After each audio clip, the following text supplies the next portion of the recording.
السلام عليكم ورحمة الله وبركاته. ازيكم يا حبايبي؟ اخباركم ايه النهارده؟ ان شاء الله احنا داخلين على نص شهر رمضان. طبعا هنبتدي نعمل شغل العيد وهنعمل كحك العيد مع بعضينا. هنعمل الكحك على الطريقة الباردة بطريقة حلوة جدا جدا، ويطلع معاكي الكحكة ناجحة جدا، وهيبقى من افخم انواع الكحك اللي انت عملتيها في حياتك. دلوقتي هنبتدي. اول حاجه هنعمل مع بعض الملبن. ده اقل من ربع كيلو ملبن، لان انا صراحه ما بحبش الحشوه في الكحك، فانا قلت برضو اعمل يعني جزء صغير كده بالحشوه، عشان خاطر اللي بيحب الكحك محشي يعمل بالملبن او بالعجوه او بالعجميه. فاحنا دلوقتي هننزل هنا على الملبن بتاعي بمعلقتين من السمنه كده. لازم المعلقتين السمنه دول يا جماعه عشان يطروا معايا الملبن. اللي بيحبوا يعملوا الملبن بالحشوات يعملوه. دلوقتي انا معايا هنا محلب، هنزل برضو بنص معلقه او ربع معلقه كده، ربع معلقه كده من المحلب على الملبن بتاعي، بيديله طعم حلو. وهبتدي بقى اهرس الملبن بتاعي، اخليه طري جدا كده. السمنه دي ميزتها يا جماعه ان هي بتخلي الحشوه طريه في قلب الكحكايه، ما بتنشفش منك.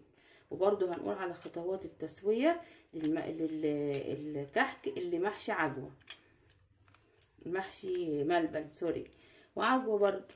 اي حشوه بيبقى ليها تسويه خاصه. هنبتدي بقى نعمله كده، ابتدي اهرسي فيه كده لحد ما يبتدي يشرب السمنه كلها، ويدينا ايه قوام ناعم كده في ايدينا. يبقى كده الملبن بتاعنا كده تمام.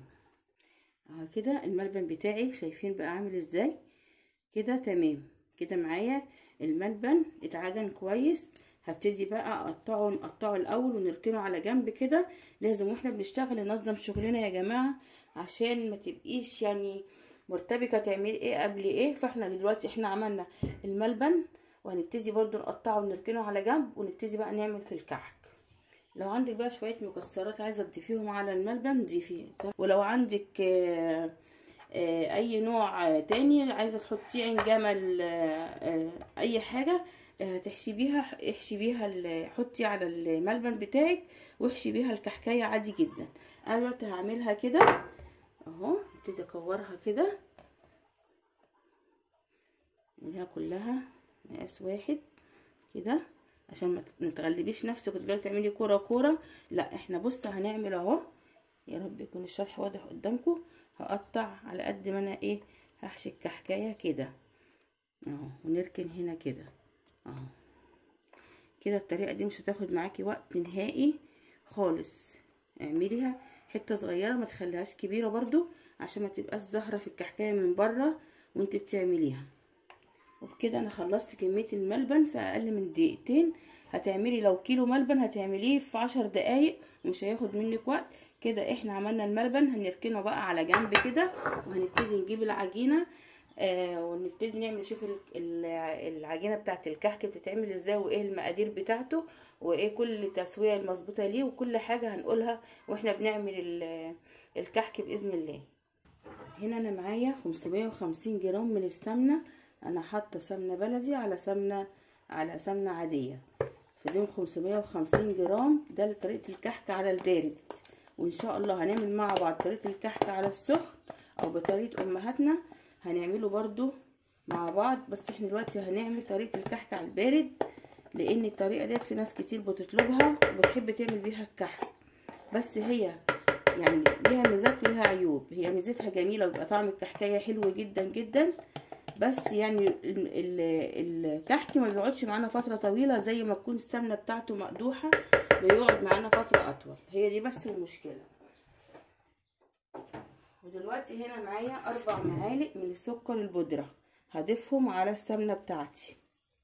هنزل كده بكل المقدار. وهنا معايا بقى المضرب الكهربائي بتاعي، وهبتدي انزل على السمنه بالمضرب بتاعي بالمنظر ده. بسم الله الرحمن الرحيم.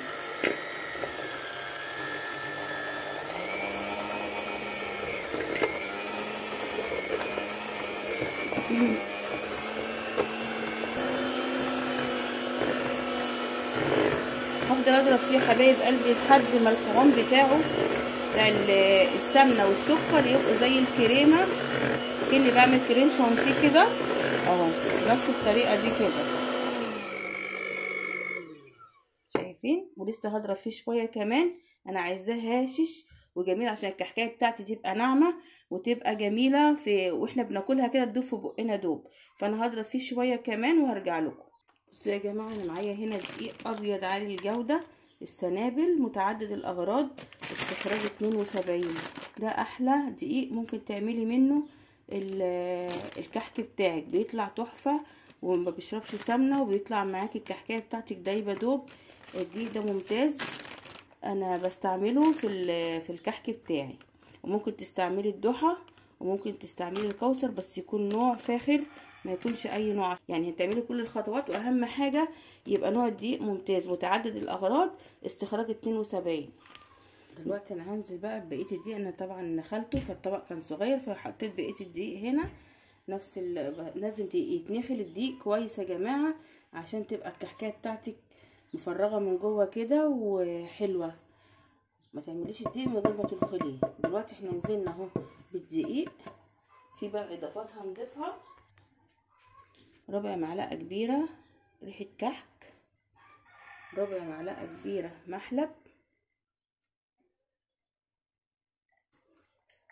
ربع معلقه صغيره ملح،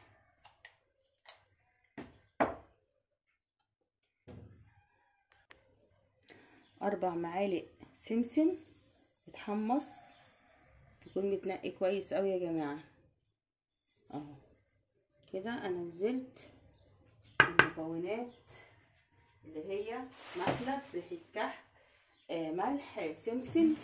دلوقتي بقى المهم والاهم، دول اهم حاجتين هيظبطوا معاكي الكحكايه وتطلع معاكي الكحكايه يعني تحفه.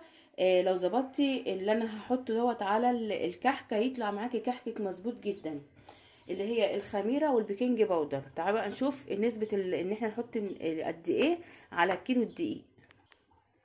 بصي بقى يا قمر، على الكيلو الدقيق ربع معلقه خميره، ما تقوليش شويه، لا ده هيطلع معاكي ممتاز.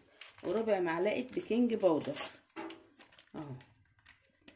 الخميره يا جماعه لما بنكترها في الكحك بتخلي الكحكايه تعضم معانا وفي نفس الوقت بتنفش قوي في الفرن والنقشه بتاعتها بتروح اهو. برضو دولت نسبه اللي انا هحطه البيكنج باودر، مش هكتر عن كده. وابتدي بقى اقلب المكونات كده مع بعضيها اهو كده. وهبتدي بقى بايدي. وبرضو اهم مرحله في الكحك بتاعنا اللي هي مرحله البس.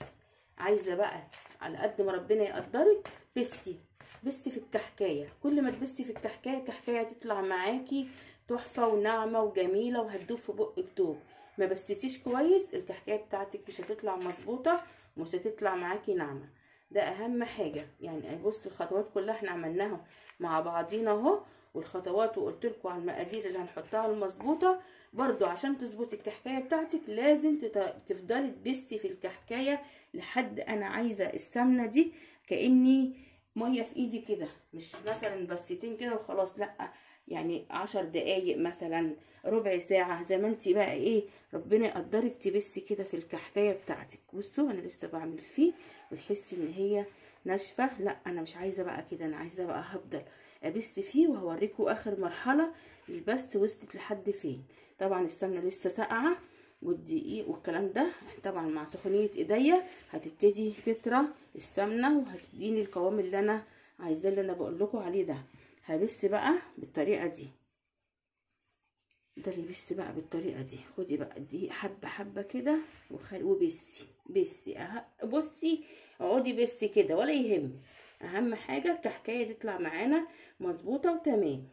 بصي يا حبيبه قلبي، بس شايفين منظر العجينه بقى؟ هو ده اللي انا عايزاه. قعدت ابس فيها ربع ساعه. مرحله بس زي ما انت عايزه على قد ما انت تقدري. بسي انا عايزه بصوا العجينه معايا بقت عامله ازاي اهو. قلت لك من سخونيه ايديا هتطرى وهتبقى كاننا حاطين عليها سوائل اهو، مع اننا لسه ما ضفناش عليها اي سوائل. وناعمه جدا جدا في ايدي. كده معنى كده ان الكحك بتاعي المرحله ديت ناجحه 100%. تعالوا بقى نشوف مرحله السوائل. السوائل يا جماعه انا مش هحط الميه دي كلها، انا هحط حبه حبه، وهبتدي الم كده، مش عجن، لم كده العجينه بتاعتك كده. كل ما يحس ان هي عايزه سوائل هحط لها. اوعي تكب الميه مره واحده، عشان الميه طبعا لو كترت في العجينه بتنشف الكحكايه معانا. كده انا بقول لكم على كل الخطوات وانا بعجن، وانتوا شايفين قدامي، وريحه بقى العجينه بتاعتي تحفه.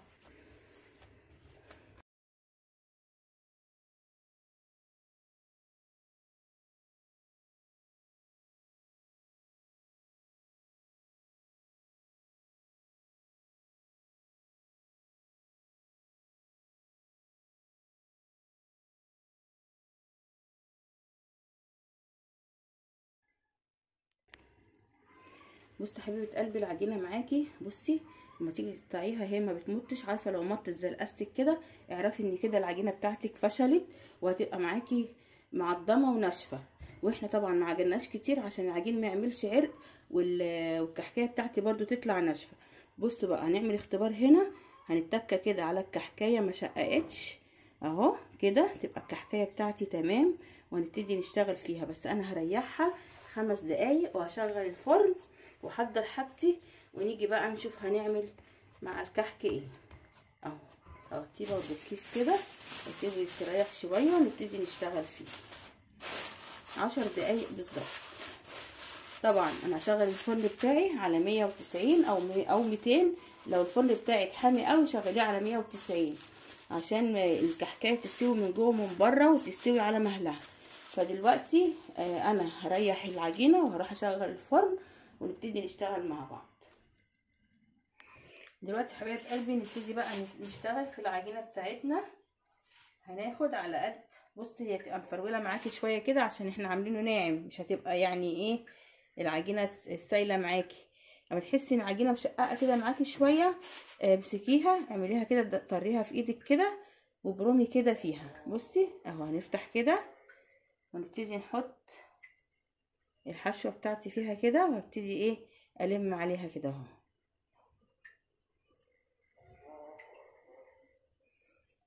كده، ونرجع نلمها تاني كده اهو، ما تبططيش. والبصمه بتاعتي وهنزل عليها كده. شايفين الجمال؟ جميله جدا. وابتدي بقى انزل كده. هي العجينه هتبقى مفروله معاكي ما تقلقيش، ما تخليهاش طريه.